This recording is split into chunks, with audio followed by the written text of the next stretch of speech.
লামিয়ে বলছে যে কাকা আমারে তো হুমকি দুমকি দেয়। আমরা জানি একটা তার সাথে একটা অপ্রীতিকর ঘটনা ঘটছে, কিন্তু এর আগে মানে তার সাথে কি ঘটনা, যেমন আপনি আমাদের সাথে যেটা শেয়ার করলেন যে হচ্ছে যে ধর্ষক তার চাচা প্রভাবশালী, এই বিষয়টা আমাকে তার মামারা অনেক পয়সাওয়ালা, দেখা গেছে জসিম হোসেন গরিব মানুষ, তার ওয়াইফ এখন অসহায়, তার 3টে বাচ্চা কাছে নিয়ে অসহায় না, তার অনেক পয়সাওয়ালা, তাদের কাছে অনেক হুমকি দুমকি আছে। এই বিধেই মেয়ে আত্মহত্যা করার জন্য এই ঝুঁকিটা নিছে বা এই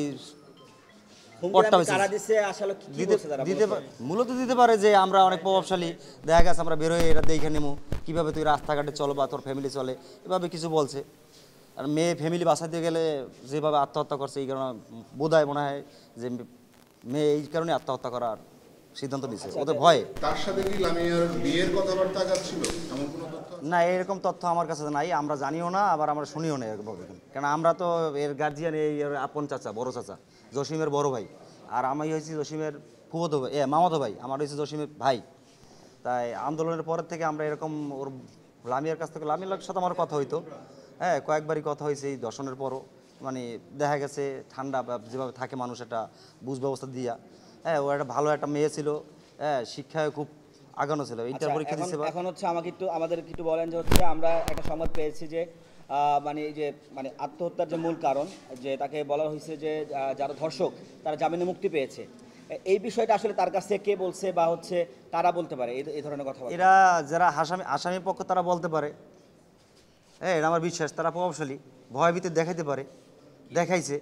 কি ধরনের ভয়ভীতি দেখাইছে যে আমরা বের হয়ে গেছি বা বের হইতে পারি, আগে থেকেও দেখানো হয়েছে।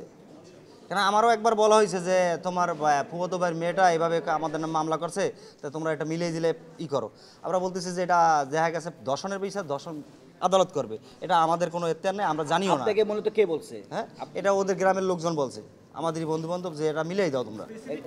স্পেসিফিক কে, মানে ব্যক্তিটা কি আসলে, তার সম্পর্ক, ব্যক্তিটার সম্পর্ক গ্রামের না পরিচয় কি? তার পরিচয় গ্রামের লোক, সাধারণ পাবলিক, যে একজনের হয়ে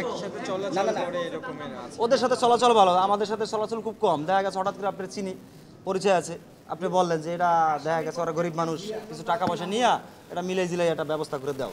আমরা বলছি যে না, আমাদের পক্ষে সম্ভব। যারা হচ্ছে এই কথা বলছে তারা আসামি পক্ষের কেউ কিনা? আসামি গ্রামের, একই গ্রামের। আপনাদের কি কোনো ধরনের ভয়ভীতি দেখানো হয়েছে কিনা, বা আপনাদের কোনো ধরনের হুমকি দামকি দেওয়া হয়েছে কিনা? না, এটা আমি শুনছি দেওয়া হয়েছে কয়েকবার, ঠিক আছে। লামিয়ে বলছে যে কাকা আমারে তো হুমকি দুমকি দেয়। আমি কি এটা এখন ভয়ের কোনো খবর নেই, ভয়ে নিয়ে মানুষ যখন তাকে হুমকি দামকি দেয়, এই ধরনের কথাবার্তা, তখন আপনারা আইন শৃঙ্খলা বাহিনীর কাছে জানাইছেন কিনা? এখন দেখা গেছে আমি দূরে থাকি, আমি থাকি ঢাকায়, ও গ্রামে, ফোনে কথা হয়েছে, ঠিক আছে। এটা মানুষের একটা সান্ত্বনামূলক কথা বলি আমরা। নাম দিয়েছে আসামি পক্ষের যারা, ওরা প্রভাবশালী, ওরা মুন্সি বংশ, আর ওর মামার বংশ একটু নর্মাল, তাই ওদের যাদের বংশ প্রভাব বেশি গ্রাম অঞ্চলে, তাদের একটা প্রভাব সবসময় থাকে, তাদের একটা শক্তিশালী একটা প্রভাব আছে। তার মামাও আমি শুনছি 2জন উকিল, 1 নম্বর আসামির মামাও 2জন উকিল, আমি এই ধরনের কথা শুনছি। যেভাবেই হোক তারা বাইর করবে, জমি ক্ষেত সব বেচা লাগে, তারপর বুঝে নেবে বিষয়টা, এরকমও কথা বলছে।